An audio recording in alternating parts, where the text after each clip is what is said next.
Welcome to Life on the Edge 2. My name is Kathy Brorson, and I'm the Outreach Coordinator for Kitsap Credit Union. Before we start today's program, I'd like to share with you a little bit of background about this event. I have the designation of CUDE after my name, that's C-U-D-E, and it stands for, well, you can spell it however you want, but it stands for Credit Union Development Educator.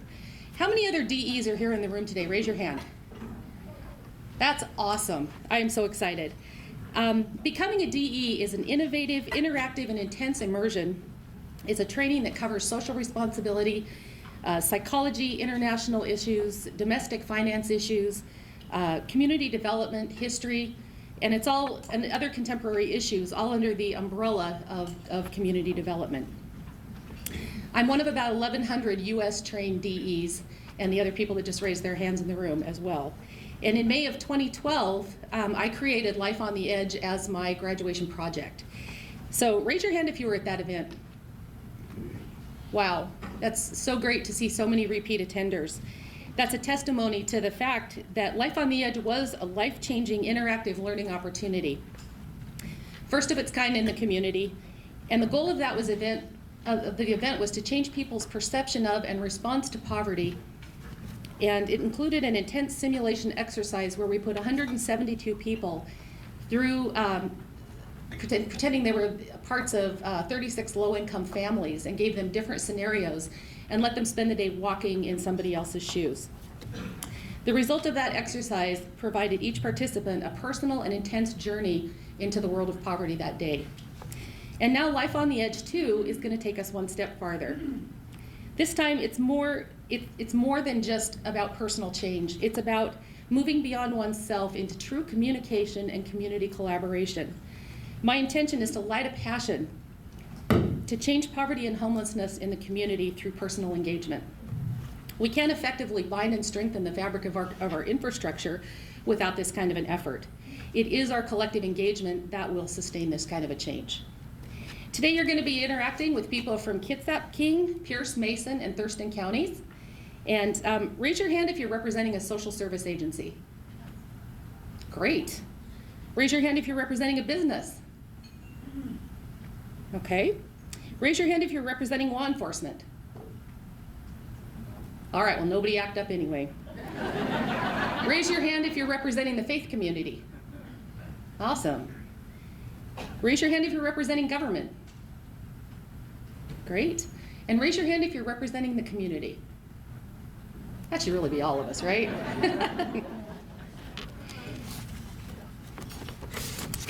As you can see, we do have a great cross-section of the community represented today, and I know how much that's going to add to the richness of our discussions. I'm thrilled you're all here representing both our local and our greater communities, because our strengths are found in our diversity. And I hope that you all take advantage of the incredible networking opportunities that are here today. By the way, that concludes our upper body workout. Okay. All right, so some things that you're going to need to know for today. Should you need them, the restrooms are located at the end of the gallery. Go over to the receptionist area, and it's kind of wrapped around behind there. I'm also so thankful for the support of many community sponsors who include the Northwest Credit Union Foundation, Kitsap Credit Union, Kitsap Community Resources, Kitsap Community Foundation, Bremerton Housing Authority, the Kitsap County Commissioners, the United Way, the Suquamish Tribe, KPS Health Plans, Sound Grants, the International Seroptimus of Bremerton, Washington Cash, the A.Y. Petter Family Advised Fund held at the Foundation, and the Kitsap Conference Center. So please join me in thanking them for their investment here today.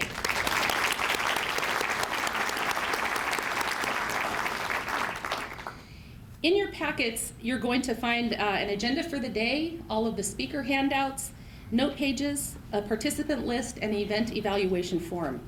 Additional program information and literature may be picked up by going around to the resource fair. We've got, I think, 27 or 28 vendors here today. And so utilize the break times and lunch time to see what else they have for you. In your name badge, you'll find your lunch ticket and a red drawing ticket. We're going to do some fun drawings at the end of the day. You need to be present to win, so don't lose that ticket.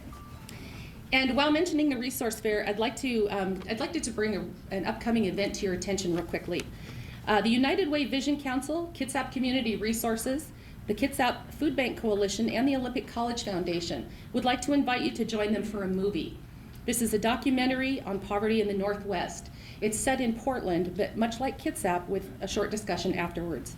It's April 10th at 6:30 p.m. in the Norm Dix Center. There are handouts about it at the food bank and the KCR resource tables. If you came as a group to Life on the Edge too, please don't be upset that you've been separated. This was by design to ensure that our table discussions are diversely represented. During some of these discussions, you will have the opportunity to self-select various areas of interest and can move about freely, so thank you for being flexible with us on that. There is a production crew from BCAT here today, and they are going to be filming various segments of our program. If you feel that you need to get up anytime during a session, please do so, but just be cognizant of where they are. And for the most part, he's located right back there against the wall. If you don't want to make your on-screen debut, don't turn around during the sessions, okay? And because we're filming today, please do what I'm doing right now. Pretend. I'm pulling out my phone, I'm turning it off right now, okay? Hopefully everybody else has done the same. Thank you for doing that. So why are we filming in the first place? It's because at the close of our time together today, I'm going to be compiling the information that's shared by our speakers, as well as the information that we gleaned from our table discussions. And it's going to be put into a report that will be used to assist the Kitsap Community Foundation, the United Way, and the Suquamish Tribe in determining how best to distribute $1 million within the community. It's through a poverty alleviation project, and you're going to be hearing more about that this afternoon. But in our table discussions, we're going to be focusing on different types of work or focus areas, things like economic development, mental health, drug abuse, education, that type of thing. And we're going to be looking for your recommendations on the top 1 to 3 programs, projects, or services that should be created, undertaken, or enlarged to have the greatest impact on alleviating poverty. So we'll get back to that later. All right, enough notes about the day. Time to get started. So, poverty, what is it? Poverty is defined as the lack of basic human needs. It has many, many faces. No one's immune to it, and ultimately we all pay for its deteriorating effects. And as the day unfolds, my hope is that you engage with an open mind to not only challenge your perception and thinking about poverty and how it relates to homelessness, but to be an active part of this collective brain trust as we collaborate for a better, stronger, and healthier community. Think about this. What concerns you most about the vulnerable population in your community? What is it that keeps you awake at night in relation to that? I've asked the next 3 speakers to share with you what concerns them from their unique perspectives representing the county, the city, and a local business. So with that in mind, please hold your applause. I'd like to invite Charlotte Garrido, Kitsap County Commissioner, Gregg Wheeler, Bremerton City Council President, and Elliott Gregg, President and CEO of Kitsap Credit Union, to come share their thoughts.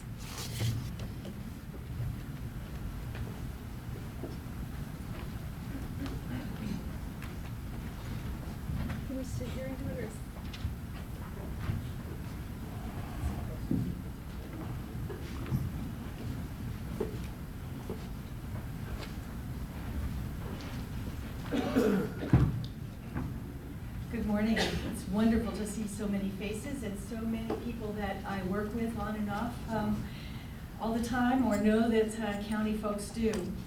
Let me see. The question was, what keeps me awake at night? I guess I have to say right up front, what keeps me awake at night, or what concerns me the most, is that we have lots of wonderful things, a wonderful support network in Kitsap County, and yet I don't often hear the actual voice of those who need the services and what it is that they need. As a policymaker, I don't hear those voices. And my personal past is one where I know some of the experiences, and I've done even international work with women in poverty and watched some of the policies that they were able to think that they weren't expressing policy, but they did it more beautifully than any policymaker could. So that voice is an important one for me. But I really want to talk about in county government, we do have probably one of the most terrific human services departments in any county, anywhere. And I don't know quite how that came about. I think it really could be reflective of the passions of Bert Faruda, who spent 35 years in that position and really brought forward some wonderful programs. So today, Kitsap County brings in about $42–43 million a year that passes right through Kitsap County government, right back into our community, to many of your agencies to do the work that you do. That's a really big help.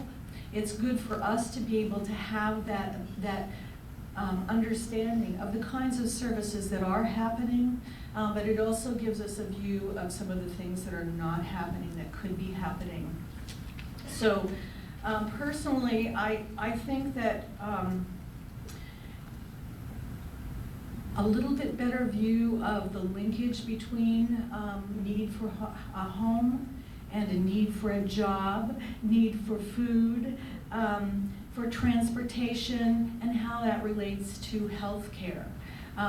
They're also integrally linked, that sometimes we get into our silos of looking at a particular piece of that system and forget that any citizen who doesn't have a home probably also doesn't have stable networking in those other areas. So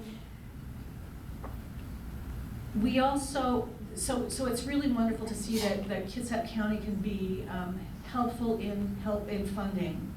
We also have advisory groups on lots and lots of issues, and many of you sit on some of those advisory groups too, so that we can hear representatives from certain areas of human services in Kitsap County. So we have an area agency on aging, we have a commission on children and youth, we have a substance abuse advisory committee. Let me think if I can remember some. I mean, there are just so many, it's hard to remember. Human Rights Council. We have about 30 advisory groups that help us understand our community a little bit more and help people in the community who are working in certain arenas be able to offer advice back to the policy, or even actually literally offer policy recommendations. As a commissioner, I also serve on a heck of a lot of boards. I'm on Kitsap Transit, Housing Kitsap, Kitsap Public Health. Let me think what all I'm on the workforce, the 3-county workforce development, Olympic Consortium Workforce Development Board, the Peninsula Regional Support Network, which is mental health, and the list is long, so that at least I'm talking on a policy basis about a lot of different issues, and I can see some of the linkages that do cross those agencies, and I think that's a really valuable experience for me to be able to recognize. But today you're going to see here in the lobby, there are lots of displays of the agencies that are working in our community. Some of you don't have displays, but I heard such a wonderful buzz early in the morning of people already talking about things that they're talking about. One of the best examples, I think, of coordination that I have seen in Kitsap County is the Housing Solutions Center. How many of you know about the Housing Solutions Center? Yeah, most of you do. So that you know that until about 2.5 years ago, we didn't have, all of our human services agencies worked so hard to do such a good job. And having worked at the YWCA for a little while, I know that many of us were working at crisis levels all the time ourselves. Not necessarily being paid a lot, but because we were passionate about the work ourselves. We were just flat out all the time. And now that we have the ability to organize at least the understanding of who is coming and asking or who might need housing assistance, we are able to coordinate with many of those human services agencies within Kitsap County and help to find the exact place where a particular family or individual will fit. And I believe that that has taken some of the burden, certainly not a lot, but some of the burden off of other agencies. but it's also helped to be able to pinpoint that this family, this individual, is housed, and now they're also going to be treated as a case that needs those wraparound services that are so essential to help them stabilize and move on with their lives. Excuse me. So, I just want to, I think that the jobs that every one of you do, the passion that you bring to your jobs isn't appreciated enough because you are so busy. So I like that we're having this event today to be able to stop, pause a little bit, see who else is doing this kind of work in our community, and recognize that we are really doing, we are a small enough county, we know one another well enough that we can communicate and raise the bar, and I think we together do a heck of a good job. So I salute each of you for the work you do, and want you to know that Kitsap County is ready and willing to help. And one of the ways that your local commissioners have recently done that was to pass the 0.1% on sales tax, so that we can address some of those mental health, substance abuse, therapeutic court abilities that may make a huge difference in reducing some of the people who need housing, who end up in our law and justice system, who really don't rightfully belong there. And then I'll just do a little plug. I heard a plug for a movie this morning. I actually host a sustainable cinema series in Port Orchard every month. And I find a film, you know, it might be about human services or food or the environment, but something that will cause us to talk to each other about issues that we all care about and maybe wouldn't otherwise talk about. So check the Dragonfly Theater down in Port Orchard once a month and see what the film is. And come by if it's something of interest to you, and don't ever hesitate to let me know a film that you might like to see. To end this up, one of the most powerful ones I've shown recently was called A Place at the Table. And it's, you know, it's about several people who are in poverty, who have all of the related case problems of being in poverty. But the most heartfelt one for me was a kid who was in school, and I can't remember, she was maybe 10, 11 years old. But her teacher thought she might be acting up in class because she didn't seem to pay much attention. And it took quite a while for that teacher to realize this kid was hungry. She didn't have food to eat, and her family was struggling to be able to provide even enough food for the family. So this child was underperforming at school because of hunger. And so watching, you know, how this family dealt with it, how we as a society deal with hunger, is a really important conversation for us to be having, because some of the behaviors that we're seeing may be attributable to lack of housing, lack of food, lack of health care that we need.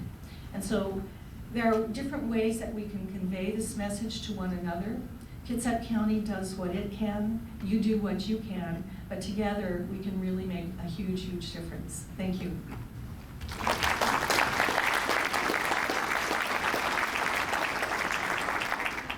Well, good morning. I'm Gregg, President of the Bremerton City Council. And I'm here to welcome you. I'd like to thank the Kitsap Credit Union and all the sponsors. This is a very valuable conversation we're going to have today. You know, a couple other things I do just to show where my interests and passions are. I serve on a couple boards in our community. Actually many boards. I serve with several with the commissioner, but two others, one for Kitsap Community Resources, and I serve on their board of directors, and also the Salvation Army. I serve on their advisory board.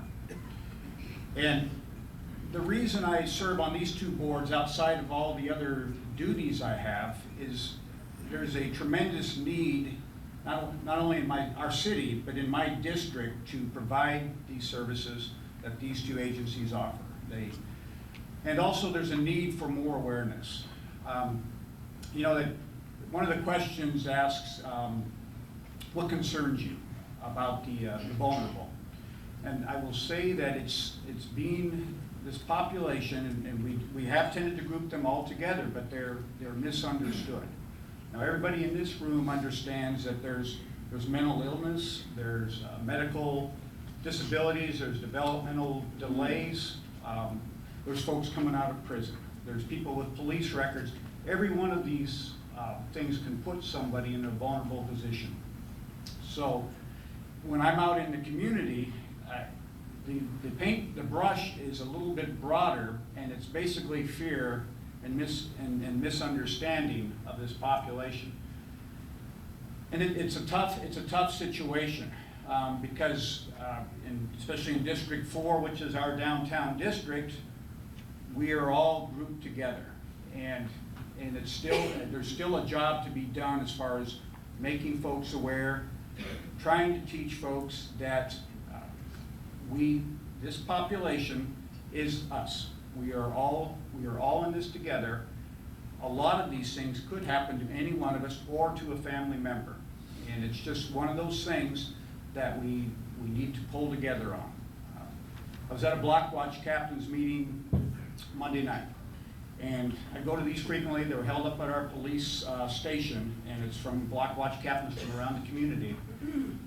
And a lot of the concerns are from folks who are